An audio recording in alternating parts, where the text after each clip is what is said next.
er vi fremme ved påskemorgen. Prøv at forestille jer et øjeblik. Kvinderne, hvordan de har siddet og ventet på det første gry, så de kunne komme afsted. Komme afsted for at gøre det, som traditionen byder, nemlig at behandle Jesu lig med velduftende olier og med at binde det i ligklæder for alvor. Ikke sådan i hast, som det blev gjort langfredag aften.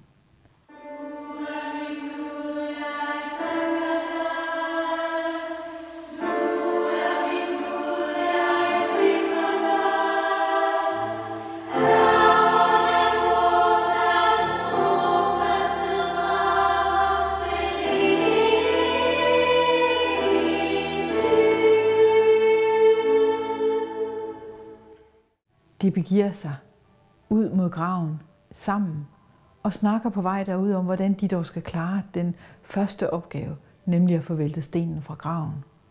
De går og taler om det, sådan som vi andre ofte går og taler med hinanden om problemer, der venter forude, i et desperat forsøg på at tale os frem til en løsning. Og som kvinderne oplever, da de kommer ud til graven, at stenen er væltet fra, oplever også vi jævnligt, at de problemer, vi har været så optaget af, har løst sig, mens vi var på vej hen mod dem.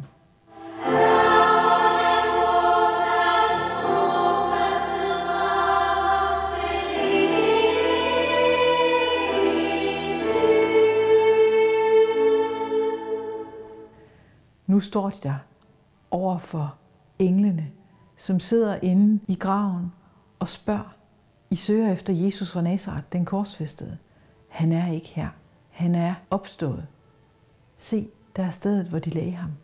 Et øjeblik må man standse og føle med kvinderne. Føle chokket. Føle, hvordan alting pludselig vendes om. Al sorgen, al rædslen overskrives i et øjeblik af den meddelelse, at Jesus er opstået fra de døde. Så er der ingenting, som de troede det var. Så er alt virkelig nyt. Så er håb og alt godt tilbage.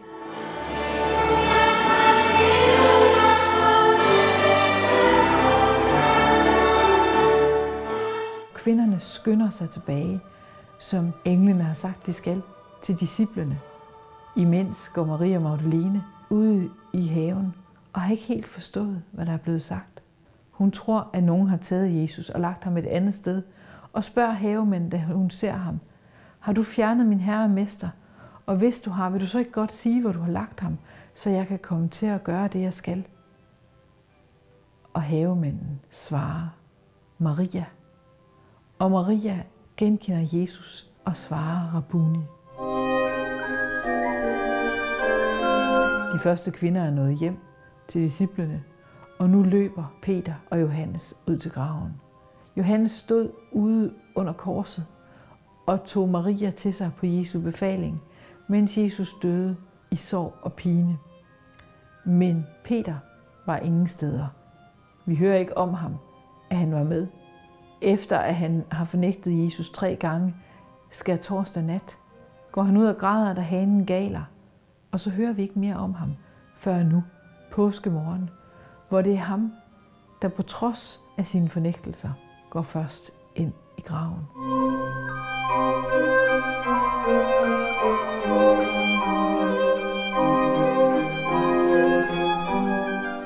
Og disciplene går tilbage til de andre, for at fortælle, hvad de har set, for at fortælle om opstandelsen, for at fortælle om, at nu er alt nyt.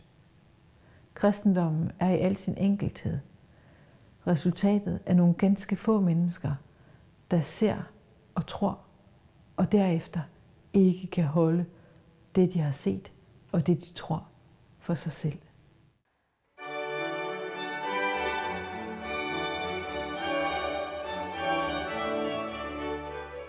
Hvad siger vi påskemorgen til hinanden? Hvad fejrer vi i vores hjerter? Siger vi, Kristus er opstanden? Ja, han er sandelig opstanden, og mærker helt ned i hjerterødderne, at det gør alting nyt. Hører vi, at alt er nyt, fordi døden er overvundet, og Jesus opstået til glæde og håb, livsmod og alt godt for enhver, som tror.